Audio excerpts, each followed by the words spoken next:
Hello student, applied mechanics के chapter number 2 यानी loss of force, बलों के नियम का लेक्चर नंबर 2 देख रहे हैं। इसमें हम हेडिंग देखते हैं कैरेक्टरिस्टिक्स ऑफ फोर्स, बल के लक्षण।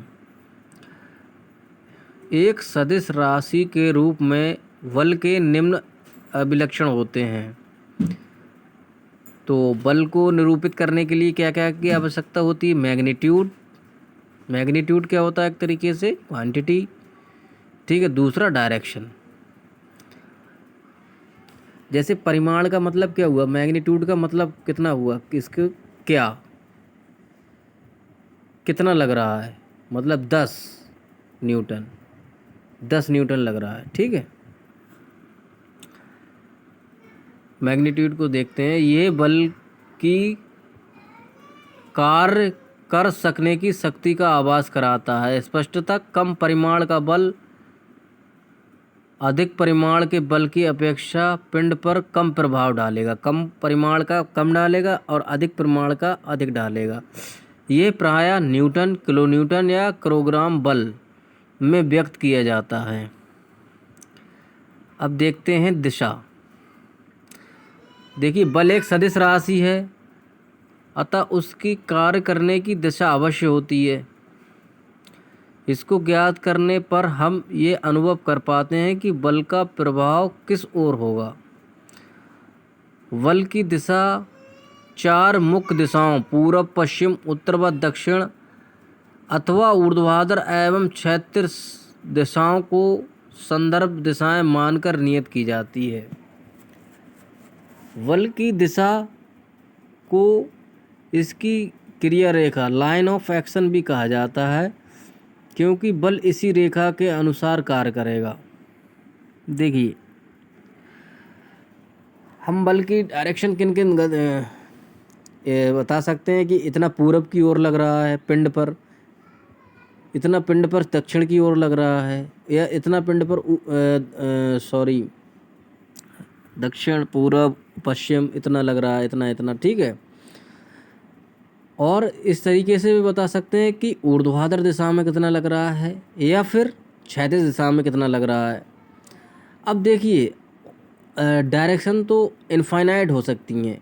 अब ले लिया हमने ऊर्ध्वाधर से 25 डिग्री पर लग रहा है, ठीक है। इसी तरीके से हमने देख लिया कि क्षैतिज से 30 डिग्री पर लग रहा है। तो इस तरीके से बहुत सारी दिशाएं हो सकती हैं। देखते हैं पॉइंट ऑफ एप्लीकेशन। दिशा एक प्रकार का अनिश्चित अभिलक्षण है। कहने का तात्पर्य यह है कि एक ही दिशा में लगने वाला बल किसी उस पूरी दिशा रेखा में नहीं भी लग सकता है। बल का अनुप्रयोग बिंदु वह स्थान या बिंदु है जहाँ पर अमुक बल अमुक दिशा में लगता है। दिशा के साथ अनुप्रयोग बिंदु बता देने पर प्रायः निश्चित रूप से बल ज्ञात हो जाता है। देखिए, पॉइंट ऑफ एप्लीकेशन बताने से ये पता चल जाता है कि बल कहाँ पर लग रहा है, ठीक है। दूसरा देखते हैं सेंस। चौथा, बल उन पिंडों पर जिन पर वे लगे होते हैं कुछ ना कुछ प्रभाव डालते हैं। देखिए, किसी भी चीज़ पर अगर मान के चलो किसी बॉडी पर हम फोर्स लगाएंगे तो कुछ ना कुछ तो प्रभाव पड़ेगा, ठीक है। अगर कोई स्प्रिंग है तो उस पर हम फोर्स लगाते हैं तो क्या होगा, दबाने का लगाते हैं तो वो कंप्रेस होगा, खींचने का लगाते हैं तो वो खिंच जाएगा, टेंसाइल हो जाएगा उसमें। यह प्रभाव डालने का प्रयास करता है। बल के सेंस से हमारा तात्पर्य उस प्रभाव से है जो बल पिंड पर डालेगा। साधारणतया 2 प्रकार के प्रभाव बलों पर डालते हैं। पहली प्रकार का प्रभाव पिंड को दबाने का होता है तथा दूसरी प्रकार का प्रभाव पिंड को खींचने या टेंशन का देने का होता है, ठीक है। इसकी विस्तृत चर्चा हम अगले खंड में करेंगे। देखिए, मान के चलिए हम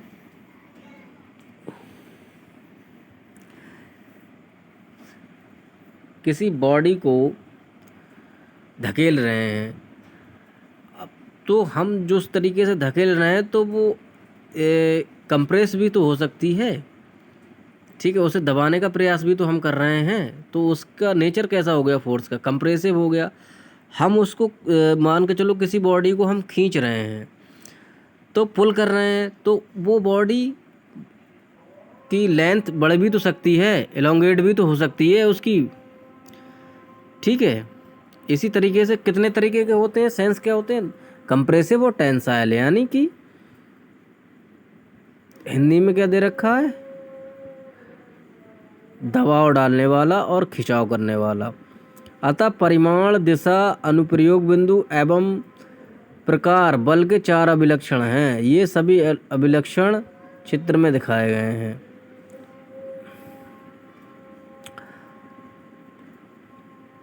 देखिए इस डायग्राम में भी समझाया गया है।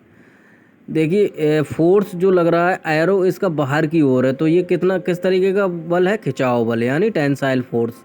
अगर यही एरो इसको दबाने की तरफ होता, इसके पिंड की तरफ को होता, तो ये क्या करता, इस पर दबाव डालता, ये कंप्रेसिव फोर्स हो जाता। ये प्रकार हो गया। और ये एरो जो दिखा रहा है, ये क्या दिखा रहा है, इसका परिमाण दिखा रहा है। लाइन ऑफ एक्शन क्या बता रही है, दिशा। और किस पॉइंट पे लग रहा है, ये क्या दिखा रहा है हमारे लिए, प्रयोग बिंदु। अब देखिए देखते हैं बलों के प्रकार, टाइप्स ऑफ फोर्सेस। बल निम्न प्रकार के हो सकते हैं। पहला, बिंदु बल अथवा संकेंद्रित बल, पॉइंट फोर्स और कंसंट्रेटेड फोर्स, या संवितरित force, uniformly distributed force. Active तथा reactive force, tensile and compressive force. तो पहले देखते हैं हम पॉइंट फोर्स और कंसंट्रेटेड फोर्स, ठीक है, तथा संवितरित बल। देखिए अब इसमें देखते हैं हम क्या दे रखा है, जिन बलों अथवा भारों को वस्तु के किसी बिंदु विशेष पर संकेंद्रित अर्थात उस पर कार्यरत माना जा सके, तो ऐसे बल बिंदु बल अथवा संकेंद्रित बल कहलाते हैं। ये प्रायः अंग्रेजी के कैपिटल अक्षर से व्यक्त किए जाते हैं, जैसे W, F या P आदि। इनकी इकाई न्यूटन, KG/F टन होती है। ये ऊर्ध्वाधर, क्षैतिज अथवा इंक्लाइंड भी हो सकते हैं, ठीक है। आगे चित्र में दिखाया गया है, बिंदु पर भार W1, W2 बिंदु C तथा D पर कार्यरत हैं।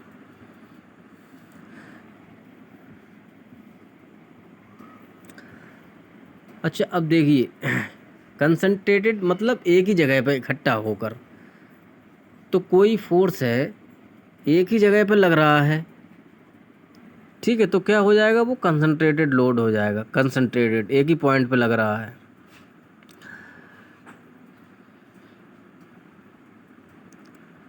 जैसे कि एक ये बीम है, इस बीम के ऊपर 2 लोड दिखाए गए हैं, W1 और W2। तो पॉइंट C और पॉइंट D पे लग रहे हैं, तो ये C और D तो क्या है, पॉइंट ऑफ एप्लीकेशन, और W1 और W2 क्या हैं, ये तुम्हारे पॉइंट फोर्स हैं, ठीक है। नया पॉइंट फोर्स का एग्जांपल ले लो, जैसे कि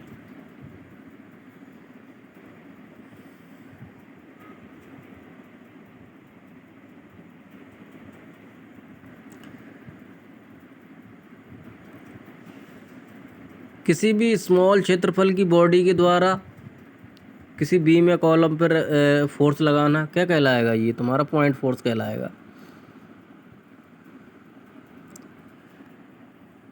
ठीक है।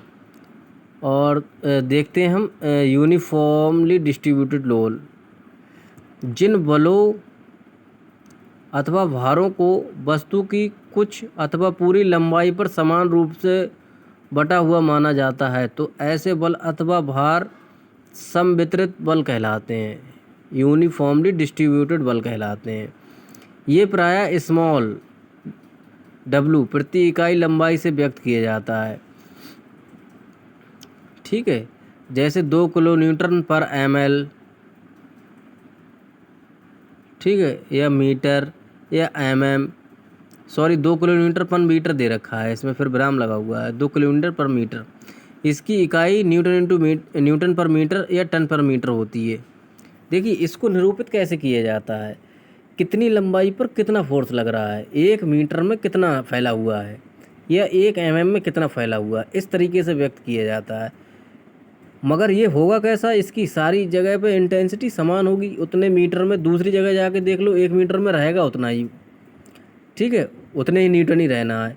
अगली बार तीसरा स्लॉट काट के देख लो उतने मीटर, 1 मीटर में रहेगा उतना ही। तो इस तरीके से इसकी इंटेंसिटी दी हुई होती है, स्मॉल w पर यूनिट लंबाई, ठीक है। जैसे एग्जाम्पल के तौर पर समझाते हैं, जैसे दे रखा है 5 न्यूटन पर मीटर, ठीक है, यूनिफॉर्मली डिस्ट्रीब्यूटेड लोड दे रखा है, संवितरित बल दे रखा है 5 न्यूटन प्रति मीटर। तो 1 मीटर में कितना दे रखा है, 5 न्यूटन का बल। और इस बीम की लंबाई दे रखी है 3 मीटर, तो अगले 1 मीटर में भी 5 रहेगा, फिर अगले 1 मीटर में भी 5 ही रहेगा। टोटल लंबाई पे कितना लोड लग रहा है, टोटल पे 3 मीटर है तो टोटल पे लगेगा 15 न्यूटन का बल, ठीक है। इस तरीके से लिखते हैं। एक फोर्स और होता है, इसमें दिया नहीं हुआ है, उसे बोलते हैं यूनिफॉर्मली वेरिंग लोड, ठीक है। वो क्या होता है, धीरे धीरे धीरे धीरे एक तरफ को बढ़ता जाता है, एक तरीके से डिस्ट्रीब्यूटेड नहीं होता, समान रूप से डिस्ट्रीब्यूटेड नहीं होता है, एक कोने पर कम और एक कोने पर ज़्यादा हो जाता है। उसे क्या कहते हैं, यूनिफॉर्मली वेराइंग लोड। अब दूसरा देखते हैं, कारक तथा प्रतिकारक बल, एक्टिव एंड रिएक्टिव। हम जानते हैं कि न्यूटन की गति के तीसरे नियम के अनुसार किसी भी क्रिया की उसके परिणाम के समान पर दिशा में विपरीत प्रतिक्रिया होती है। इस प्रकार पिंड पर कोई एक बल लगता है तो इस क्रिया की प्रतिक्रिया भी होनी चाहिए। लगाए जाने बल को कारक बल कहते हैं, एक्टिव फोर्स, तथा इस बल की प्रतिक्रिया के रूप में जो बल लगता है उसे प्रतिकारक फोर्स कहते हैं। देखिए इसे यहाँ पर इस तरीके से फोर्स कह रहे हैं, मगर जो प्रतिकारक फोर्स होता है, देखिए एक्टिव फोर्स के द्वारा क्या होता है, किसी बॉडी पर प्रेशर डाला जाता है, ठीक है, हम प्रेस दबाते हैं उसे तो क्या पड़ता है, उस पर प्रेशर पड़ता है। मगर जो प्रतिकारक बल है इसके द्वारा क्या होता है, बॉडी में स्ट्रेस उत्पन्न होता है, तनाव, ठीक है। ये तनाव ही तुम्हें बताता है कि कितने न्यूटन प्रति mm स्क्वायर पे फेल हो जाएगी बॉडी, ठीक है। तो प्रतिकारक बल बॉडी में खुद से उत्पन्न होता है, अगर ज़्यादा उत्पन्न हो जाता है, एकांक लंबाई पे ज़्यादा उत्पन्न हो जाता है तो क्या हो जाएगा, तुम्हारी बॉडी फेल हो जाएगी, ठीक है, बॉडी टूट जाएगी या फिर चटक जाएगी। जैसे कि किसी स्तंभ पर ऊपर से कोई संपीड़न बल, स्तंभ यानी ये कॉलम दे रखा है, ठीक है, अपने घर का एक कॉलम माने, इस पे 100 न्यूटन का फोर्स लग रहा है, तो फर्श से भी 100 न्यूटन प्रतिकारक बल कार्य करेगा, जो 100 न्यूटन ही होगा। देखिए रिएक्शन लग रहा है, नीचे से रिएक्शन लग रहा है, बस संपीड़न बल के विपरीत दिशा में कार्य करेगा। देखिए अगर 100 न्यूटन का फोर्स ही तो देगा वो, 100 न्यूटन उसके ऊपर लग रहा है, ऊपर कॉलम पे। अब कॉलम क्या कर रहा है, 100 न्यूटन नीचे लगा रहा है। ये इस समय हम ये मान रहे हैं कि स्तंभ का स्वयं का भार नगण्य है, जो स्तंभ का कॉलम का वेट है वो नेगेटिव मान रहे हैं। यदि उसका वेट भी काउंट करें हम तो क्या लग जाएगा, ये वाला नीचे और ऐड हो जाएगा, ठीक है, इसका वेट और ऐड हो जाएगा, उतना रिएक्शन मिलेगा हमें, ठीक से रिएक्शन मिलेगा। रिएक्टिव के लिए हम क्या बोलते हैं, रिएक्शन फोर्स, एक्शन रिएक्शन। तो प्रतिकारक बल कितना हो जाएगा, 100 प्लस W।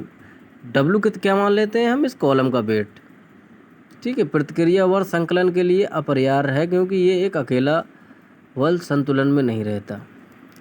अगला क्या देखते हैं हम, तनाव या संपीड़न बल, टेंसाइल एंड कंप्रेसिव फोर्स। जब कोई बल किसी पिंड में तनाव पैदा करता है, अर्थात उसके कणों को परस्पर दूर हटाने का प्रयास करता है, तो ऐसे बल को तनाव बल या खिंचाव बल कहते हैं। यदि पिंड दृढ़ नहीं है तो तनाव बल के कारण उसकी लंबाई में वृद्धि होगी। ठीक है, समझ आ गया होगा ये तो।